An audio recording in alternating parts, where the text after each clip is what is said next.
Hello, and welcome to Catch That English.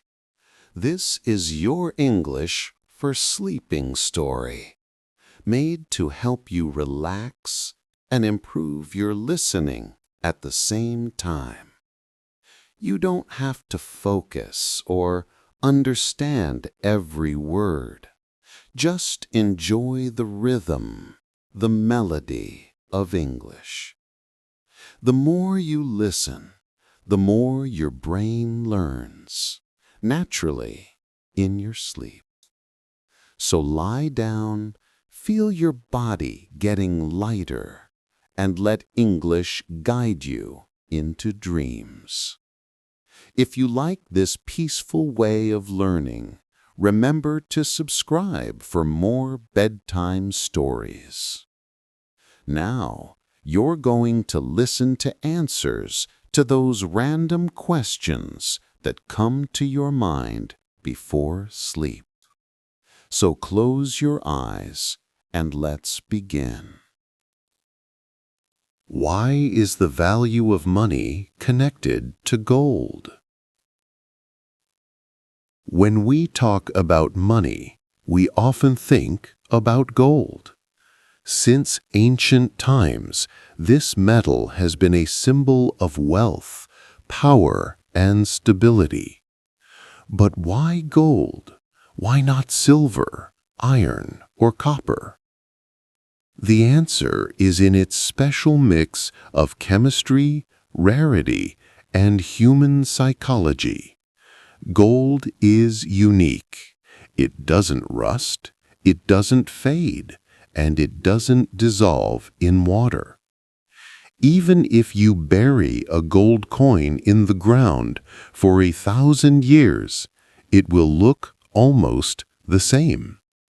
That's why people saw gold as the perfect way to store value, a symbol of eternal wealth. Other metals lose their shine or break down with time, but gold stays the same. It's like time doesn't touch it. Gold is also rare, but not too rare. You can find it, mine it, melt it, and divide it, but you can't create it out of nothing. This mix of rarity and availability made gold perfect for trade. In ancient times, people realized that gold was a great way to measure value. It doesn't spoil, it's easy to recognize, and you can store it in any amount. When the first states and trade routes appeared, gold became a universal language of exchange.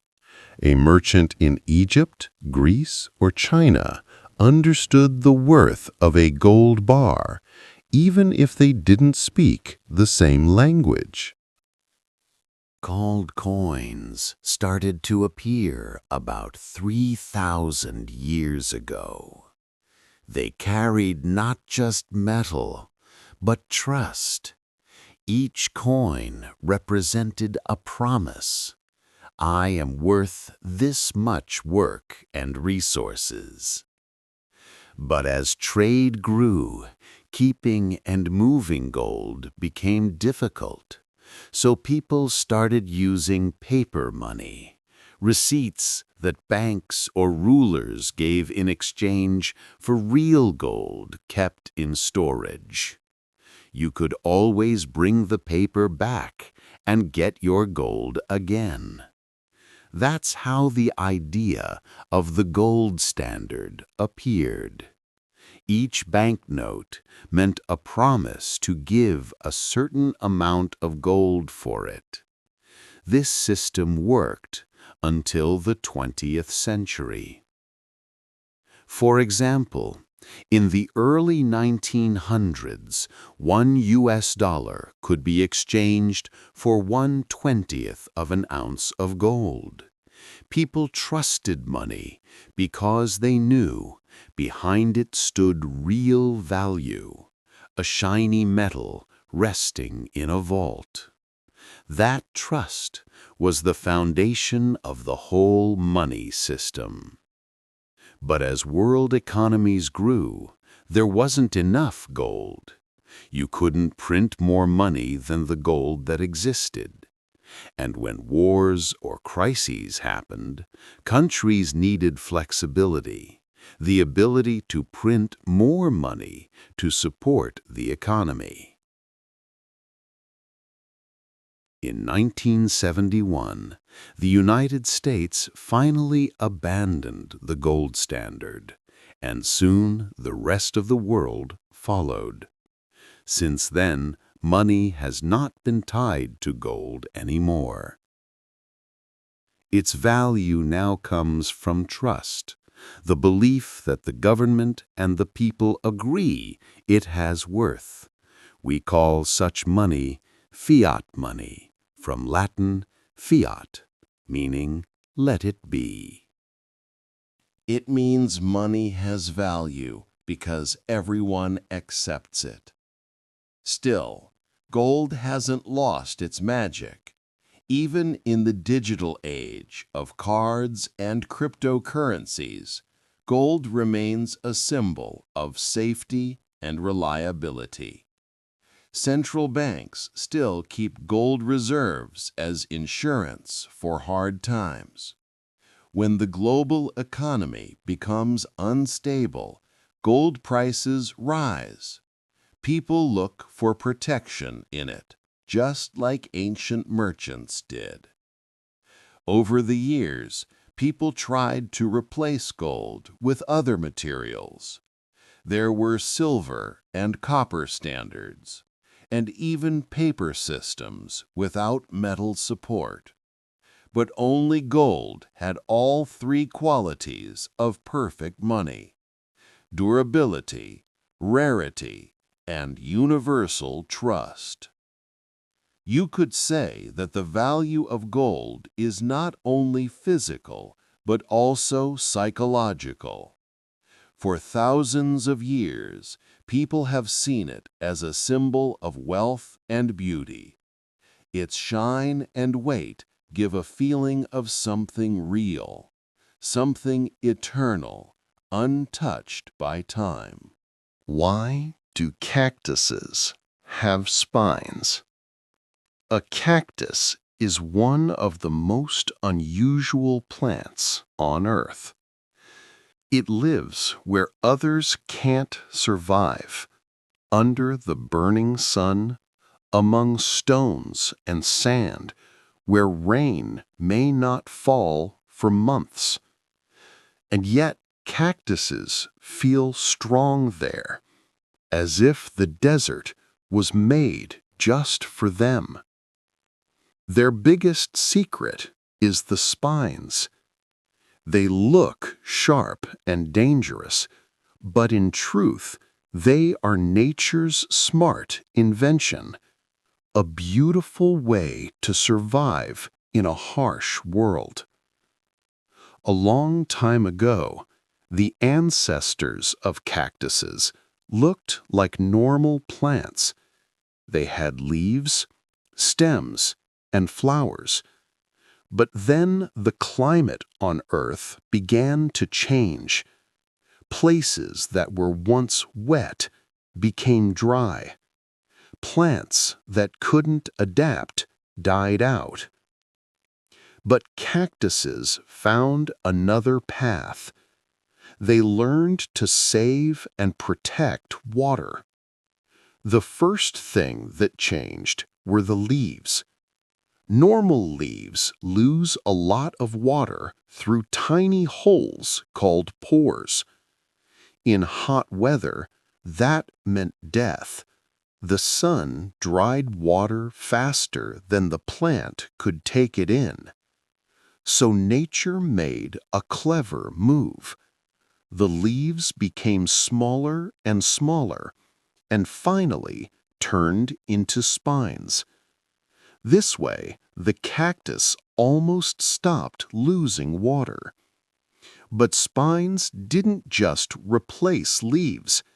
They got new, very important jobs.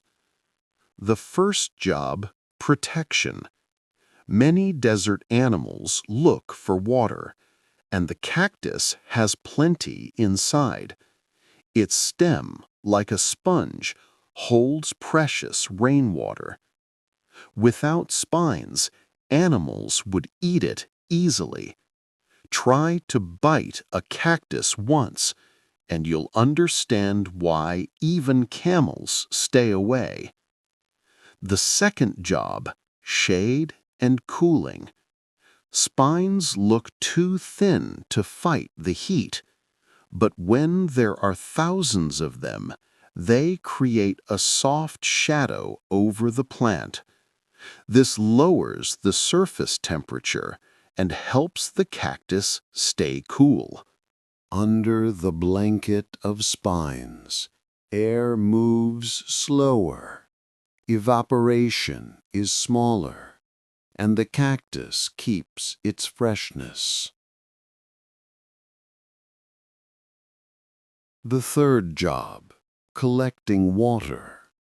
Some cactus spines can catch tiny drops of mist and dew. Water forms on their surface and slides down to the roots. That's how the cactus drinks, even in the driest places. The fourth job, disguise. Spines help the cactus blend into its surroundings. Gray, yellow, or brown spines make it look like a rock or a dry bush. For animals searching for food, it's almost invisible.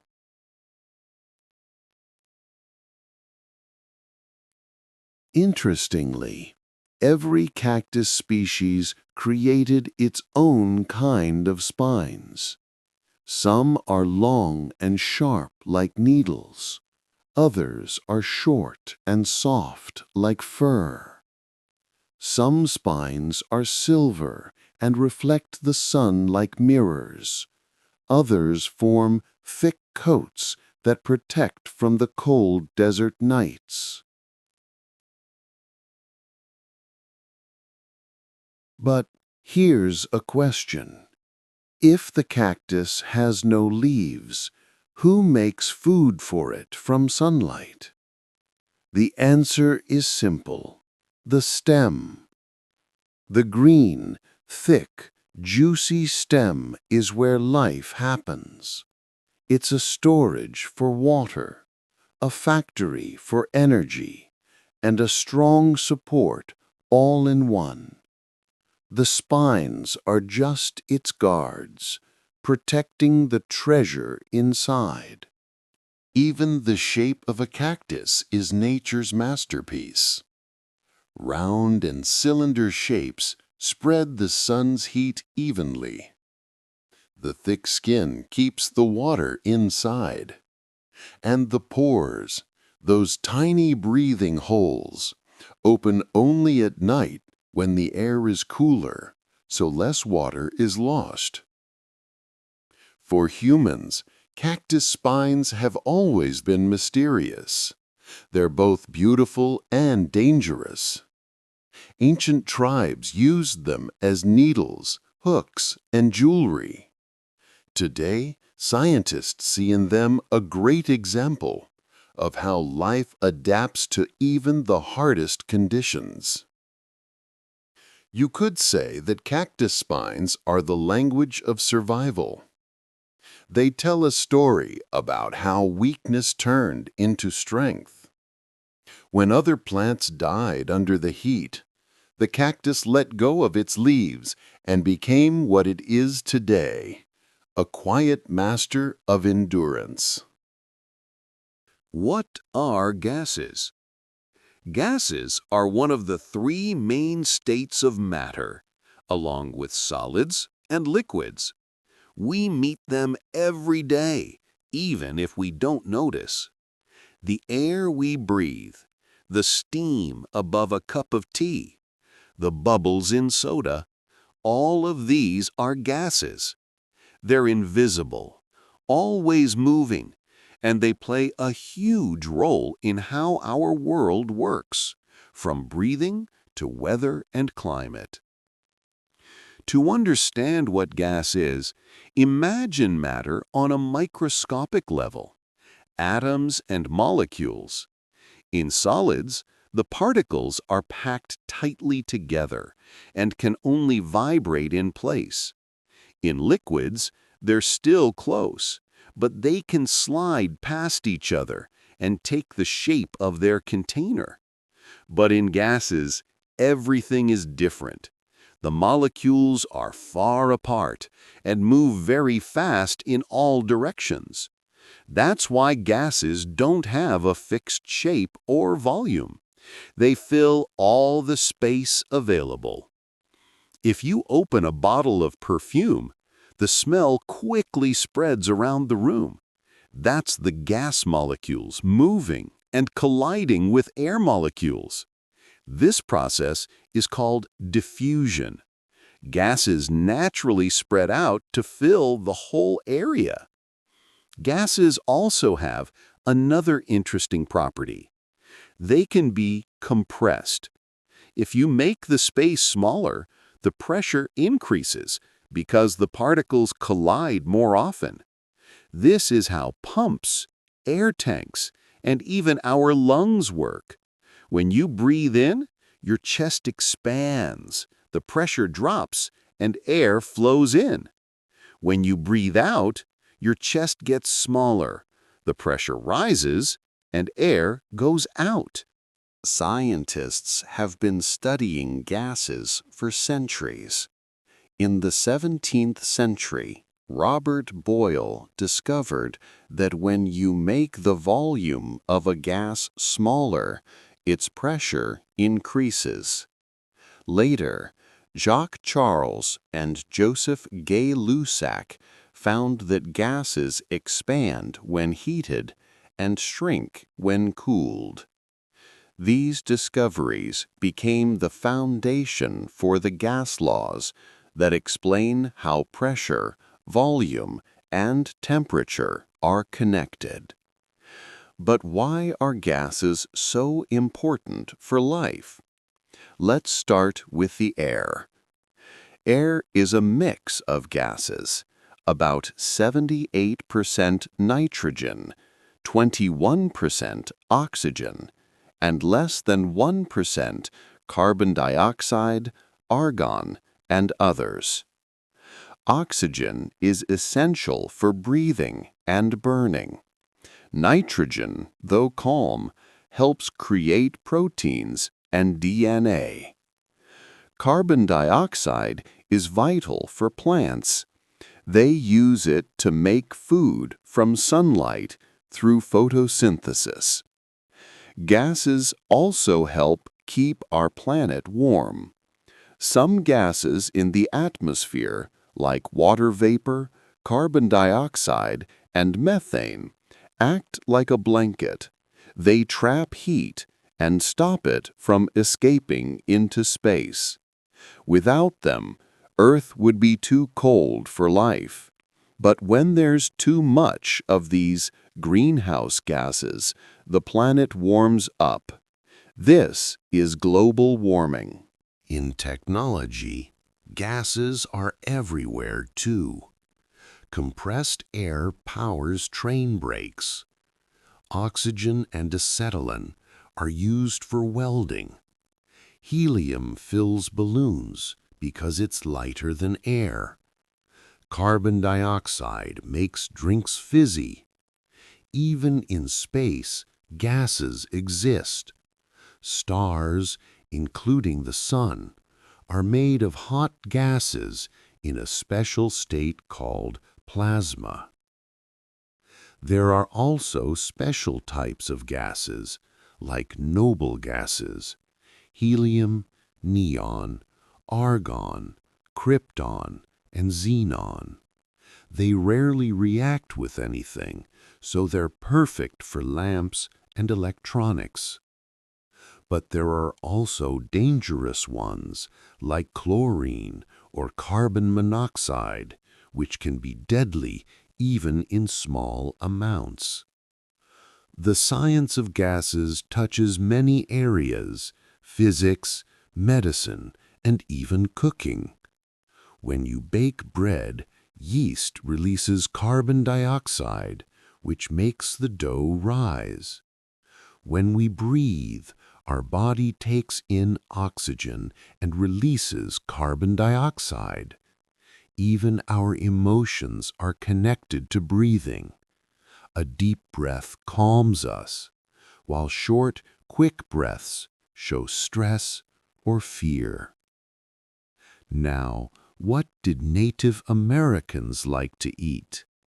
When we think of Native Americans, we often imagine movie scenes: chiefs in feathered headdresses, buffalo hunts, drums, and campfires. But beyond that romantic image lies a deep and rich food culture. What they ate depended on where they lived: cold Canada, hot Amazon forests, or dry Mexican plains. But all tribes shared one thing: they knew how to live in balance with nature, taking only what they needed. The main part of their diet was something called the Three Sisters: corn, beans, and squash. These three plants were grown together, and they helped each other survive.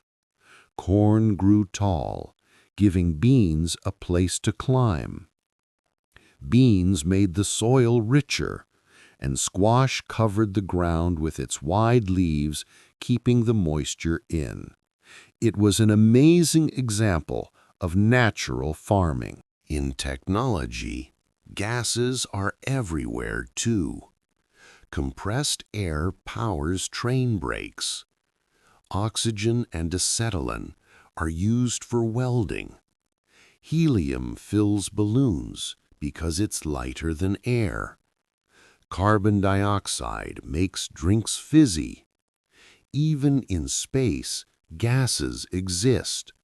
Stars, including the sun, are made of hot gases in a special state called plasma. There are also special types of gases, like noble gases: helium, neon, argon, krypton, and xenon. They rarely react with anything, so they're perfect for lamps and electronics. But there are also dangerous ones, like chlorine or carbon monoxide, which can be deadly even in small amounts. The science of gases touches many areas: physics, medicine, and even cooking. When you bake bread, yeast releases carbon dioxide, which makes the dough rise. When we breathe, our body takes in oxygen and releases carbon dioxide. Even our emotions are connected to breathing. A deep breath calms us, while short, quick breaths show stress or fear. Now, what did Native Americans like to eat?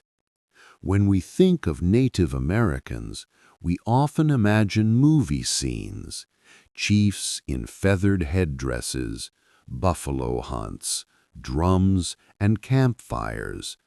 But beyond that romantic image lies a deep and rich food culture. What they ate depended on where they lived: cold Canada, hot Amazon forests, or dry Mexican plains. But all tribes shared one thing: they knew how to live in balance with nature, taking only what they needed. The main part of their diet was something called the Three Sisters: corn, beans, and squash. These three plants were grown together, and they helped each other survive. Corn grew tall, giving beans a place to climb.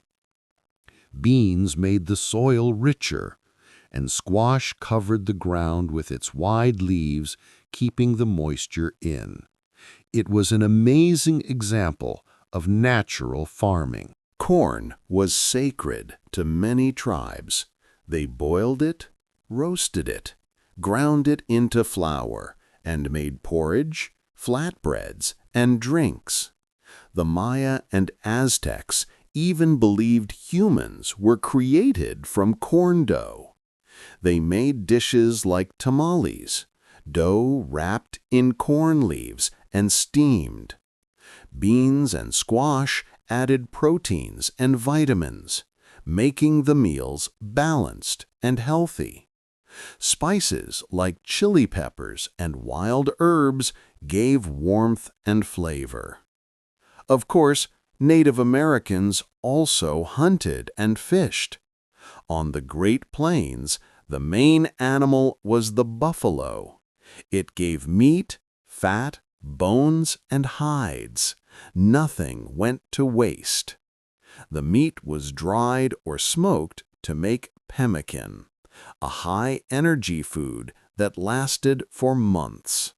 It was made by grinding dried meat, mixing it with fat and berries, perfect for long journeys. In the north, where corn and beans didn't grow, tribes ate fish and meat from deer, moose, or seals. They smoked and froze food long before refrigerators were invented. On the Pacific coast, salmon was the main treasure. They caught and dried it to survive winter. In the warm South, the diet was more varied: avocado, tomatoes, chili, cocoa, pineapples, papaya, cassava. From cocoa, they made a bitter drink with spices, the ancestor of modern chocolate, a drink for warriors and chiefs. They also gathered wild berries, nuts, and roots. In North America, they ground acorns into flour after washing away the bitterness. In the Southwest, they ate sweet cactus fruits full of vitamins. For Native Americans, food wasn't just about eating. It was a sacred part of life. Before hunting or harvesting, they thanked the spirits of nature and took only what they needed. It was their way to stay in harmony with the world.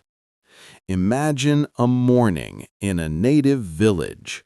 The crackling fire, the smell of corn porridge and roasted meat, the sweetness of berries and smoke in the air. The food was simple, but full of life, earth, and respect. How were the Great Lakes formed? The Great Lakes are one of the most amazing natural wonders of North America. 5 enormous bodies of water, Superior, Huron, Michigan, Erie, and Ontario, together hold almost 1/5 of all the fresh water on Earth. It's like a giant inland ocean in the heart of the continent. Storms, beaches, ships, lighthouses, fish, and even their own unique climate, the lakes seem alive. But how did these massive water basins appear?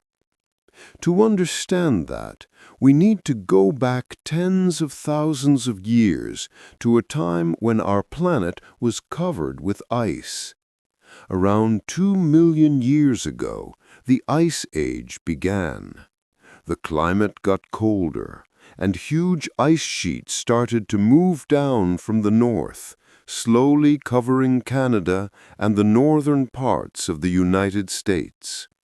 These glaciers were enormous, up to 3 kilometers thick, slowly but powerfully moving forward like frozen rivers.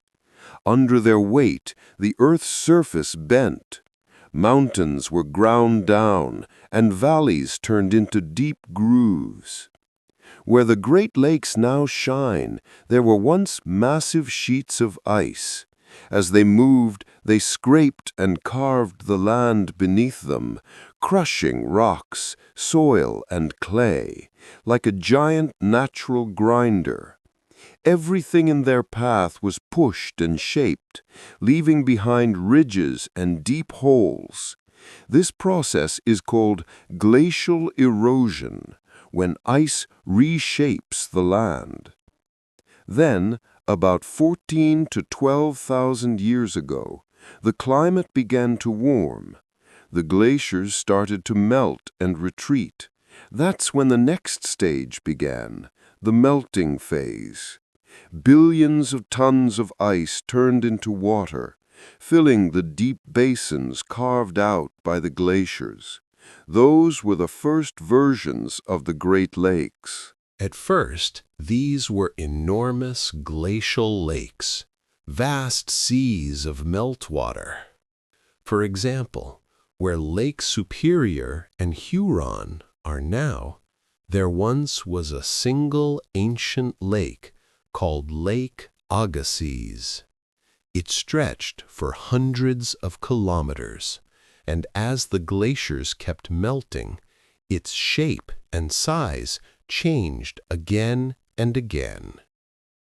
Over thousands of years, as the heavy ice disappeared, the ground slowly rose, freed from the pressure. The water began to flow into new channels, connecting and reshaping itself into the system we now call the Great Lakes. Each lake has its own character and history. Lake Superior is the largest and deepest. It was formed first and lies higher than the others, sending its water down to them. Its shores are rocky, and its waters are cold and crystal clear. Lake Huron and Lake Michigan are connected by the Mackinac Strait. Geologically, they're almost one huge lake, only separated by name.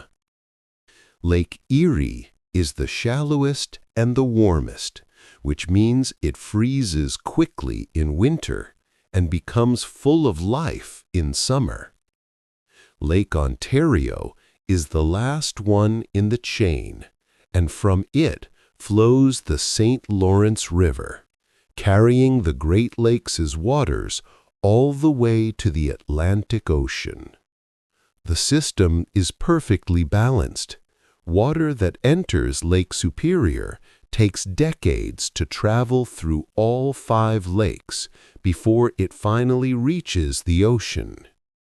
Because of their size, the Great Lakes even create their own weather. In winter, when cold air passes over the warmer lake waters, it picks up moisture, and when that air reaches land, it drops heavy snow. This is called the lake effect, and it's the reason snowy storms often blanket the Great Lakes shores. Is all rice white? When you think of rice, you probably imagine small, shiny white grains, soft, light, and simple in taste. But actually, white rice is just one kind of this amazing grain. Rice can be brown, red, black, or even purple, and each type has its own story, way of processing, and special nutrients.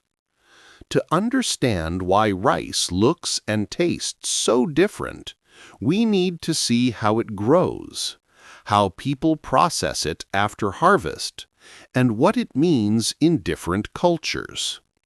Rice is one of the oldest plants ever grown by humans. People have been cultivating it for more than 10,000 years.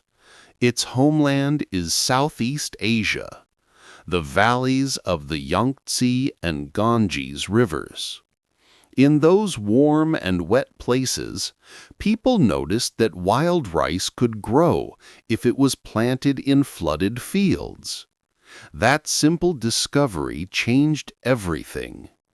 Since then, rice has become the main food for half of the world's population. To see why rice has so many colors, let's look inside a single grain. Each rice grain has three main layers: the husk, the bran, and the endosperm. The husk is the hard outer shell that protects the grain from moisture and bugs. It's not edible, so it's always removed. Under the husk, there's the bran layer, full of vitamins, minerals, and healthy oils. And in the center is the endosperm, mostly made of starch. That's what makes rice white when it's polished. If after removing the husk the grain is left as it is, it becomes brown rice. Its color is light brown because the bran stays on. Brown rice is considered healthier. It has more fiber, vitamin B, and magnesium.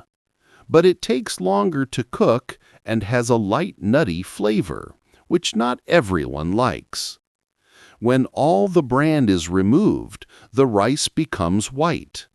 This process is called polishing. White rice looks clean, cooks faster, and lasts longer because the oils from the bran are gone. But that also means it loses many nutrients. That's why in some countries, like the USA, people enrich white rice with vitamins and iron. Besides white and brown rice, there are also rare types. Red rice gets its color from special natural pigments called anthocyanins, the same kind found in berries. It's popular in India, Sri Lanka, and Thailand, and has a slightly sweet, rich flavor. Black rice, also called emperor's rice, was once so valuable in China that only the emperor and his family were allowed to eat it. It's full of antioxidants, and when cooked, it turns dark purple. There's also golden rice, created by scientists using biotechnology. They added genes that help produce beta-carotene, which becomes vitamin A. This kind of rice helps fight vitamin A deficiency in countries where people eat rice every day. What's interesting is that rice color changes not only how it looks, but also how it tastes. White rice is neutral. It takes the flavor of spices and sauces. Brown rice is more aromatic. Red rice has a mild sweetness, and black rice tastes almost like dessert. In Thailand, people even use it to make sweet dishes. And cooking methods also differ. In most of Asia, rice is steamed, so it's fluffy and separate. In Japan and Korea, rice is cooked to be a little sticky, easy to pick up with chopsticks. In India, people love long-grain basmati rice, and in Italy, short-grain arborio for creamy risotto. Even white rice isn't all the same. There's long grain, medium grain, and short grain. Long grain stays fluffy, medium grain is a bit sticky, and short grain, very sticky, perfect for sushi or rice pudding. When we hear the words banana tree, we imagine a tall plant with huge green leaves and big yellow fruits hanging down. But here's a surprise. The banana tree is not a real tree. In fact, It's one of the biggest herbs in the world. It doesn't have wood inside its stem, even though it looks like a tree. To understand how a banana grows, we need to look inside the plant and see its journey from a small shoot to a tall plant full of fruit. Bananas come from Southeast Asia. Long ago, people there noticed that this plant gives sweet and filling fruit. Later, bananas spread to many other countries: India, the Philippines, Africa, Latin America, and even the Canary Islands. No matter where they grow, bananas love warm weather, lots of water, and no strong winds. If you look at the banana plant closely, you'll see that its trunk is not made of wood. It's made of many thick leaf bases rolled tightly together. Scientists call this a pseudostem, which means a false stem. It can grow up to 8 to 10 meters tall. Inside, it's soft and full of water and fibers, not hard like a tree. The real center of the plant is underground. It's a thick part called a rhizome. Every year, a new shoot grows from this rhizome. When one stem finishes producing fruit, it dies, and a new one replaces it. So the banana plant lives for many years, but each stem gives fruit only once. The growth cycle starts when a young shoot appears from the ground. It grows quickly, opening big green leaves, each up to 2 meters long. The leaves wrap around each other, forming the stem. After 9 to 12 months, the plant is ready to bloom. From the middle of the stem grows a long flower stalk with a big purple bud. As it opens, small flowers appear in rows. From each flower grows one banana. Over time, these small bananas form big groups called bunches. One bunch can have 50 to 200 bananas and weigh up to 50 kilograms. Each row of bananas is called a hand, and one banana is a finger. When the bananas are green, they are still growing. They turn yellow when ripe. Wild bananas are very different. They have many hard seeds and are not as sweet. The bananas we eat today are special varieties made by people without seeds.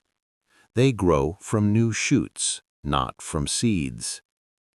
After the fruit is ready, the stem dies and is cut down.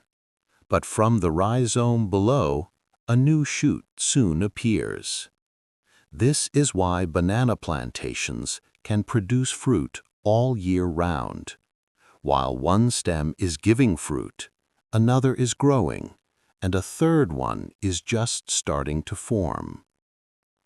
On banana farms, plants grow in rows about 2 meters apart, so they have enough light and air. They need a lot of water. Bananas are 80% water themselves. To protect them from the wind, farmers plant other trees nearby or use nets, because strong winds can tear the big leaves or even break the stem. What is olive oil? Olive oil is one of the oldest products known to people. It has been used for thousands of years in cooking, medicine, cosmetics, and even in religion. When we see a bottle of golden or green oil, it's hard to imagine that each drop comes from thousands of years of human experience and nature's work. To understand what olive oil really is, we need to start from the tree it comes from, the olive tree, and follow its journey from fruit to bottle. The olive tree comes from the Mediterranean region. These trees can live for hundreds or even thousands of years. They can survive hot sun and little water. Their fruits, olives, contain up to 20% oil, but getting that oil is not easy.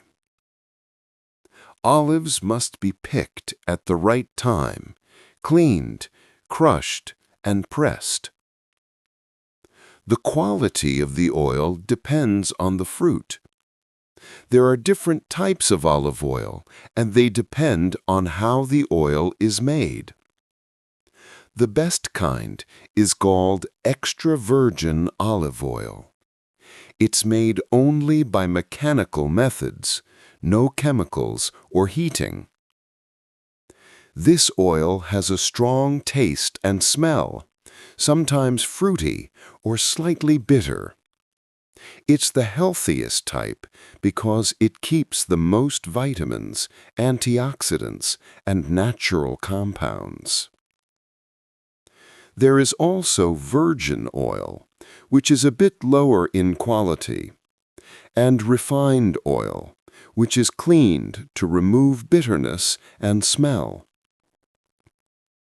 Refined oil is good for frying, but has fewer healthy elements. In cooking, people use different kinds depending on the dish. Extra virgin is perfect for salads and cold sauces, while refined is used for frying.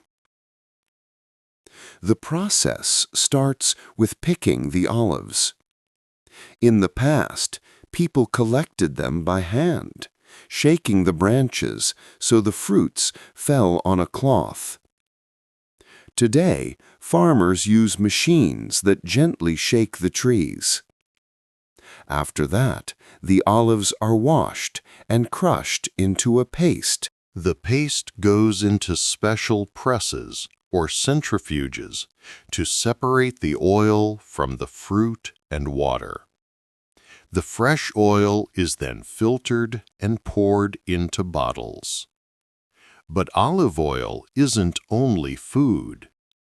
In medicine, it's known for its healthy fats, especially monounsaturated fats and antioxidants that help lower cholesterol, protect the heart, and keep blood vessels healthy. In cosmetics, it helps keep skin and hair soft. In religion, olive oil is a symbol of purity, blessing, and health. The flavor of the oil also depends on when the olives are picked. Early olives make oil with a stronger, slightly bitter taste and more healthy compounds. Later olives give a softer, sweeter oil. Climate, soil, and even the type of olive tree also change the taste. There are over 1,000 kinds of olives, each with its own character. Olive oil is rich in vitamins A, D, E, and K, and full of antioxidants like polyphenols. It's easy to digest and helps keep a healthy balance of fats in the body. Scientists say that eating olive oil regularly can reduce the risk of heart disease, help the brain, and even slow down aging. In Mediterranean countries, olive oil is part of almost every meal, from simple vegetable dishes to fancy sauces. When heated gently, below 180 degrees Celsius, extra virgin oil keeps its healthy fats, though it loses a bit of aroma. The story of olive oil is truly amazing. In ancient Greece and Rome, people used it to light lamps, heal wounds, and for massages. They believed it made the body and soul stronger. Even today, olive oil remains a symbol of health, long life, and harmony with nature. Do other planets move like Earth? When we think about how planets move, we often think about Earth. Earth spins around its own axis. That's what makes day and night. At the same time, it goes around the sun. That's what makes a year. But what about other planets?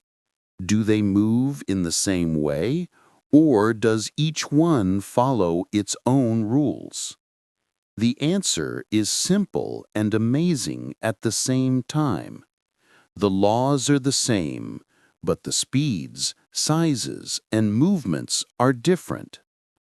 All planets in the solar system move around the sun on special paths called orbits.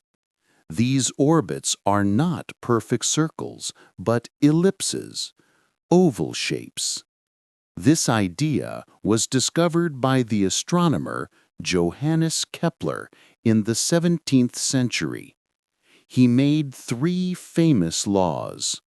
The first law says that each planet moves in an ellipse, and the sun is not in the center, but a little to the side. The second law says that a planet moves faster when it is closer to the sun and slower when it is farther away. The third law says that the farther a planet is from the sun, the longer it takes to make one full orbit. So all the planets, from Mercury to Neptune, follow these rules. They are held by the sun's gravity, but each one moves at its own speed. For example, Mercury, which is closest to the sun, makes one orbit in only 88 Earth days. Neptune, the farthest, takes almost 165 years. Earth is somewhere in the middle. 1 year is 365 days, and it moves at about 30 kilometers per second. Planets also spin around their own axis, just like Earth. This is what creates day and night. But not all planets spin the same way. Venus spins in the opposite direction from Earth, and 1 day on Venus lasts 243 Earth days. Jupiter, on the other hand, spins very fast. 1 day there is only 10 hours long. Earth's day is 24 hours, which is quite normal compared to others. The tilt of a planet's axis is also important.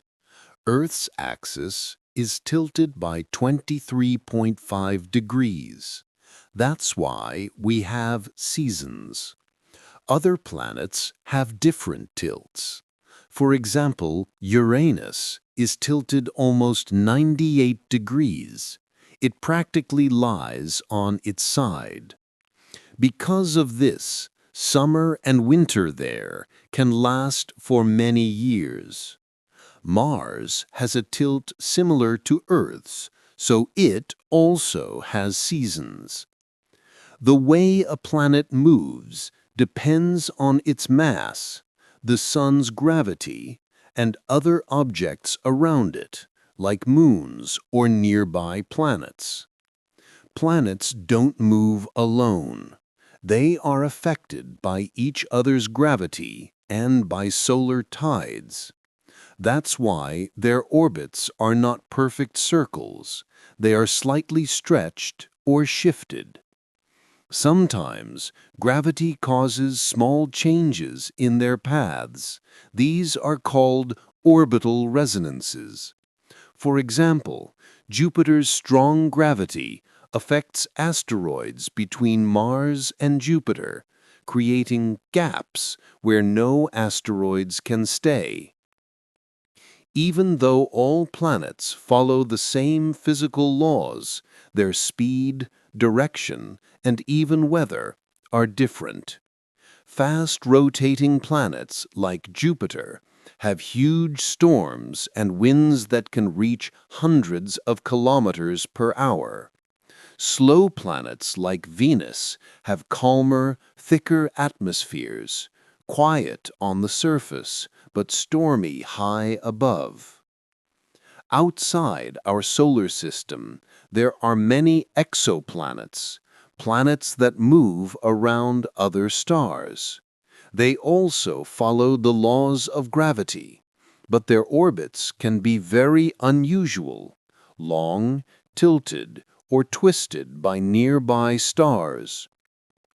Some of them are so close to their star that they always show one side to it, just like the moon always shows one side to Earth. And one more interesting thing. Sometimes when we watch planets from Earth, they look like they are moving backward in the sky. This is called retrograde motion. It's not real. It just looks that way because Earth moves faster and overtakes other planets, like a car passing another on the highway. The movement of planets is not only about physics, but also about perspective. The same universe, but every world moves to its own rhythm.